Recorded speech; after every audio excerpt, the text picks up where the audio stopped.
history of African peoples been erased? Well, we don't live in a fair world. Things aren't fair. You don't get equal opportunities. You get the opportunities that you create for yourself.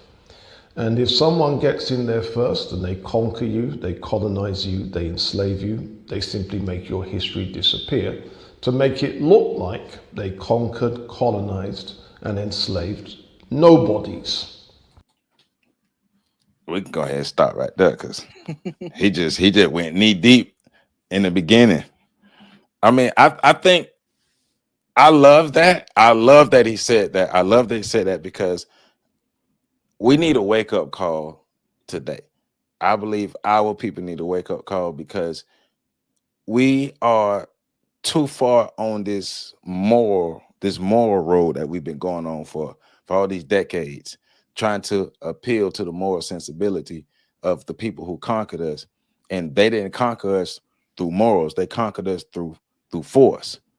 They took what they wanted. And that's what he's saying. If you want freedom, you want your history, you want your dignity, you want to be recognized as a person, you got to take something. Nobody's going to give you something because you're begging for it. And we've been in this position of begging people for what we wanted for the longest. We still do it all the time. We're always complaining about everything instead of taking what we want. But one of the main reasons why we can't take what we want is we haven't taken the time to organize and come together as a unit to be able to put ourselves in the position to be even take anything that we want. Everybody pushes us around, which is a damn travesty. Yeah, and I think to go to specifically to what he said, you got to understand the psychology of what's going on. Um, Human beings have a natural desire for power and control, and Yep. as a group, as a species, because we are social by nature, all of us, um, that social nature of ours kind of gets in the way of seeing other human beings be dominated and controlled. The way that that's controlled for and history and even in current day is to dehumanize people, to Yep. make them seem less than.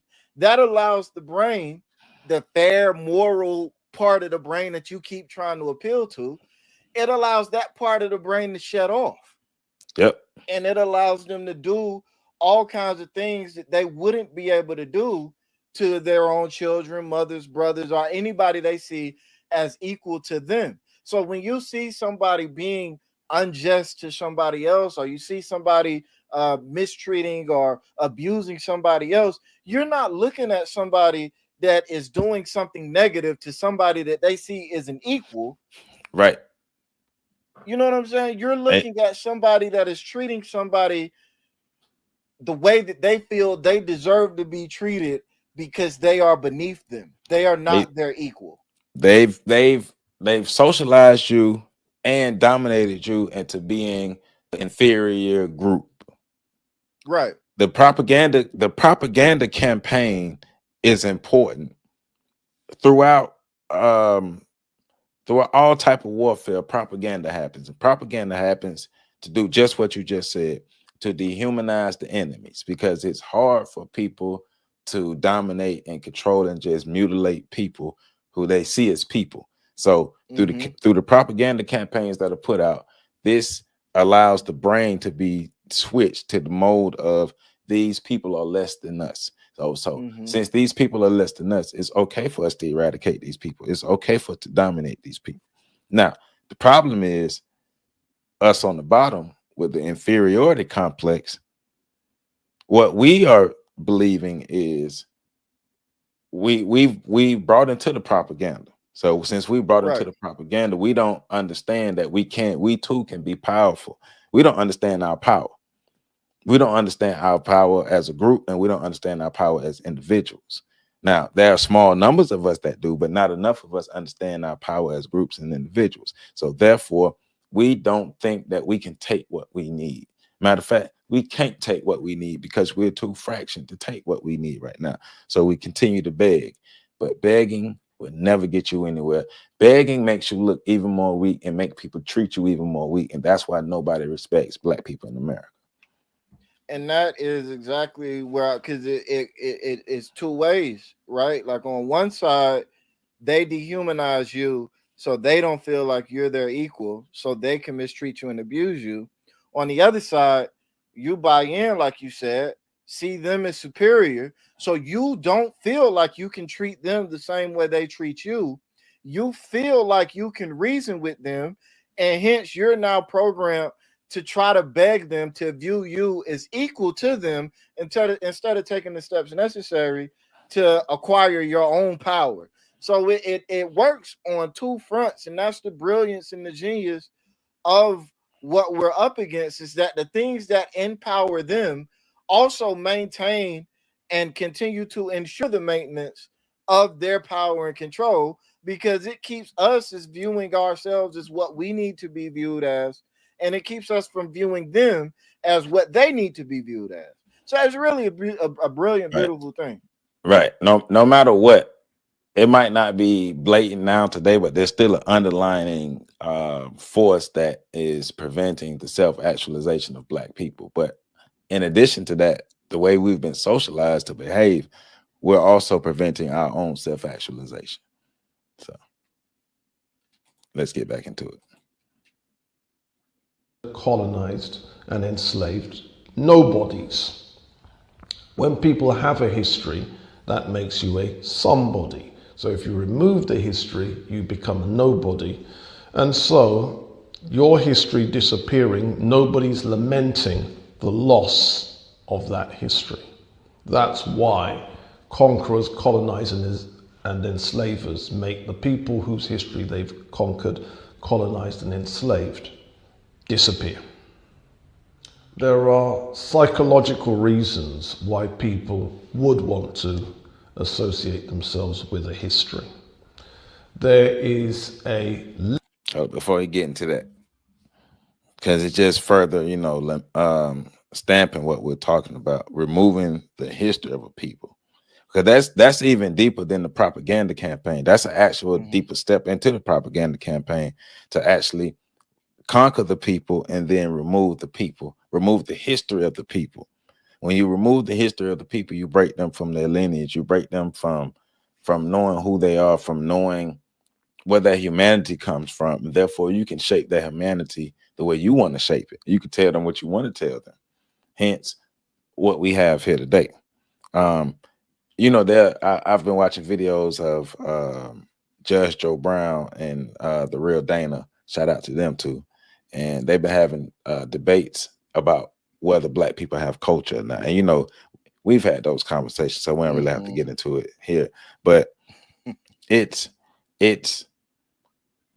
when you strip people of who they are,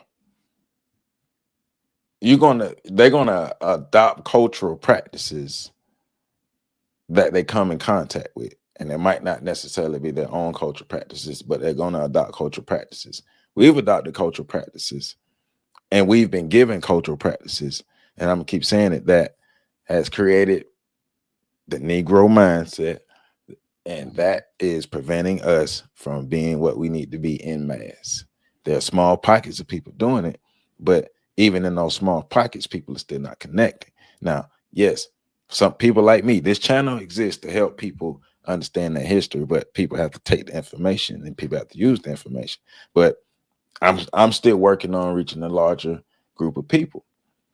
But there's still forces working against us that's even more powerful, because people love to be entertained, and people love all these things, all these other distractions that are really just in the place to help people help themselves not learn more about themselves, not learn more about their history, not learn more about the psychology and everything that has happened to us. Because there are a lot of people who know that something happened to us, but they don't really understand and are breaking down of why it happened to us and how it affected us. Because look at us today. Once again, they took our history from us, and now we behave as if we just came from nothing, and we don't.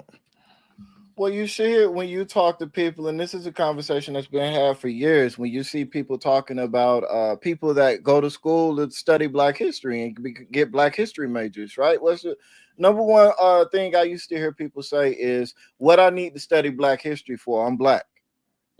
You know, and you hear all kinds of disparaging comments about people that go to school to study Black history. You don't hear people saying, "What do I need to go to school to major in history for? I'm human." Right. Like, like you don't hear that. That's that mindset, though. Right. And that's what I'm saying. Like, that's what it is. So that's just further proof to what he's saying and what you're saying, that there are people out there, and when you we hear this analogy all the time, when you remove people from their history, you're removing the roots from the tree. Yeah, that's a great analogy. It's a wonderful analogy. But there is a type of plant, not really a plant, but type of plant-based organism that doesn't have roots that can sprout anywhere, and that's a fungus or fungi. So what I say to that is, okay, so if we can't be trees and plants no more because they done ripped our roots up, we're gonna be fungi because we're gonna exist some way, somehow, huh? Right. Yeah. We need, but for that to happen, every group has to be a self-contained unit, because a fungi can sprout anywhere. And if cultivated correctly, fungi can become a force in the area that it's in. It could be either good or bad.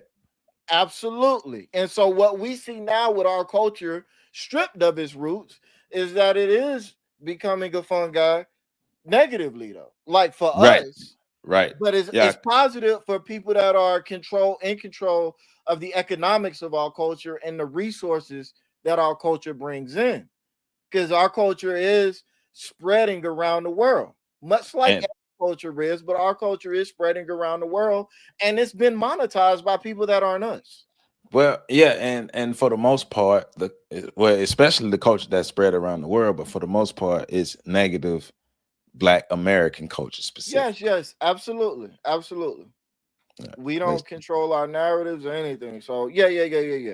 Right. Let's do it.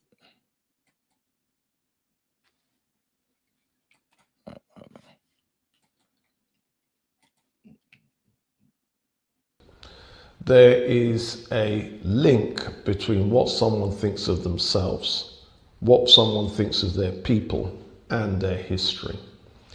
Now, scholars talk about personal esteem, that means self-esteem, and then you have interpersonal or group esteem, which is what you think of your group or what you think of your race, racial esteem. Self-esteem and racial esteem are not the same thing.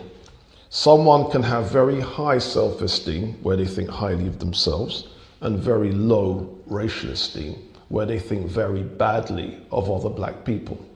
And in truth, most Black people have very high self-esteem and very low racial esteem.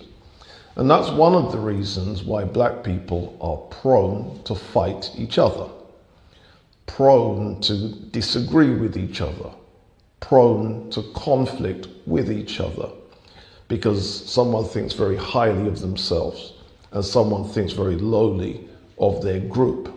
And what we didn't talk about this before. Yeah. We done talked about this before at length, whether on camera or off camera. We've talked about this before. Individual self-esteem versus group self-esteem. Mm-hmm. And you can look at most Black environments, and not just the environments, but how Black people behave among each other. And you can see that we have very, very, very, very low collective self-esteem. And a good number of us have low individual self-esteem by the way we behave.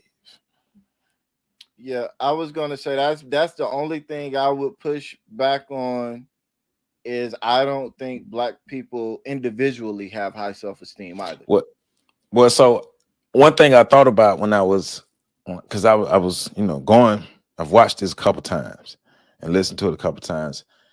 And I'm thinking he may be talking about in London or in the UK, because he is a British historian. So he may be True. talking about the UK, but I don't want to put words in his mouth, but that's the thought that came in my mind, because I thought too that, well, in America, I don't think a lot of Black people True. have high individual self-esteem. So it may be different in the UK. I don't know. I've never been, Right. but I do know he's a London-based historian. That's a fair point. If he's referencing the UK Blacks, I don't know enough about Blacks in the UK to comment. Right. But Blacks here in America, I don't think we have. Right. I think we got an abundance of ego. More ego than self-esteem. Not like, because I do think there's a good number of us that have high individual self-esteem, but I don't think there's enough of us that have actual real high and a healthy level of self-esteem. I agree with you. I think it's more on the ego and the inflation thing of people out here faking, pump faking, but not necessarily real self-esteem, because if so, we would treat ourselves and each other better. And the proof is in the actions. Mm-hmm. So. That's exactly where I was going with it. But I mean, bam, there it is. So let's keep it rolling.